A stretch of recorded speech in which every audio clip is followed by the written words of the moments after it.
यह है अमेरिका का सबसे खतरनाक हथियार जिनसे थर-थर कांपते हैं पूरी दुनिया। कैसे भविष्य से आया एक आदमी शेयर मार्केट को लूट कर चला गया, पूरी कहानी जानकर आप भी सोच में पड़ जाएंगे। रतन टाटा के बाद आखिर टाटा कंपनी का वारिस कौन बनेगा, जानकर आप भी सोच में पड़ जाएंगे। माइक्रोसॉफ्ट को एक कैफे में बैठे बैठे हैक कर डाला था इस खतरनाक हैकर ने। एड्रियन लामो इस हैकर को पूरी दुनिया का सबसे खतरनाक हैकर माना जाता है, जिसने इंटरनेट कैफे में बैठे बैठे माइक्रोसॉफ्ट जैसी बड़ी कंपनी को हैक कर डाला था। एड्रियन कभी एक जगह से कभी हैक नहीं करता था, बल्कि वो अलग अलग जगह पर बने इंटरनेट कैफे में जाकर अपनी हैकिंग स्किल को आजमाए करते थे। और इसी तरह उसने Microsoft Yahoo, the New York times जैसी बड़ी बड़ी कंपनी का डाटा हैक कर लिया। यह हैकर बड़ी बड़ी कंपनियों के सिक्योरिटी सिस्टम का धज्जियां उड़ा देता था और उन्हें हैक कर डालता था और उन्हें सचेत भी करता रहता था। लेकिन किसी भी कंपनी ने एड्रियन लामो को इस काम के लिए कोई मदद नहीं की। काफी मशक्कत के बाद एड्रियानो को साइबर सिक्योरिटी ने गिरफ्तार कर लिया और उसे 6 महीने की सजा दी गई और $65,000 का जुर्माना भी लगा। लेकिन उसके बाद एड्रियानो में काफी बदलाव आया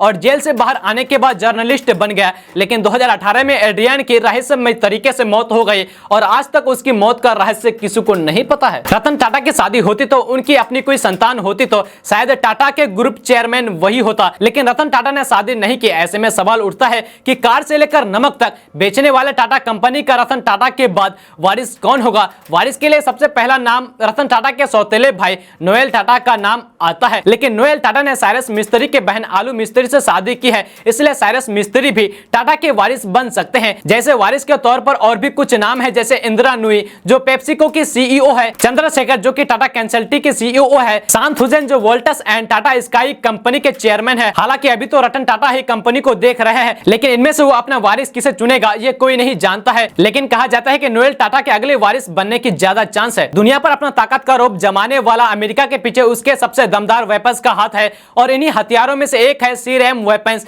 ये हथियार पूरी दुनिया में सिर्फ अमेरिका के पास ही है। ये हथियार साउंड की स्पीड से फायर करने वाला हथियार है जो पल भर में आसमान में ही ड्रोन, मिसाइल, फाइटर प्लेन को खत्म करने की ताकत रखता है। इसकी खासियत यह है कि इसके आगे बैलिस्टिक मिसाइल भी कुछ नहीं है। ये हथियार 1 सेकंड में 4000 शॉट फायर करता है। आपको बता दें कि सीरएम से निकलने वाले बुलेट सटीक और गंभीर वार करते हैं। इसका तापमान कई हजार डिग्री सेल्सियस होता है। यह किसी भी फाइटर जेट को 10 सेकंड के अंदर तहस नहस कर सकता है। यह बात है साल 2003 के, जब कनाडा के एक आदमी ने वहां के स्टॉक मार्केट में 50 शेयर इन्वेस्ट किया और उन्हें सिर्फ 2 हफ्ते में ही 2600 करोड़ रुपए का मुनाफा हुआ। जब पुलिस को यह बात पता चली तो उन्हें लगा कि स्टॉक मार्केट का कोई अंदर का आदमी है जिसे पहले से ही सारी जानकारी लेता है, इसलिए उसे अरेस्ट कर पूछताछ शुरू कर दी। लेकिन पूछताछ में उसने जो बताया उसे सुनकर सभी के होश उड़ गए। उसने बताया कि वह टाइम ट्रेवल है जो साल 2253 से यहाँ पैसे कमाने के लिए आया है, क्योंकि उसे पता है फ्यूचर में कौन सा स्टॉक डूबने वाला है और कौन सा ऊपर जाने वाला है। उसने पुलिस से कहा कि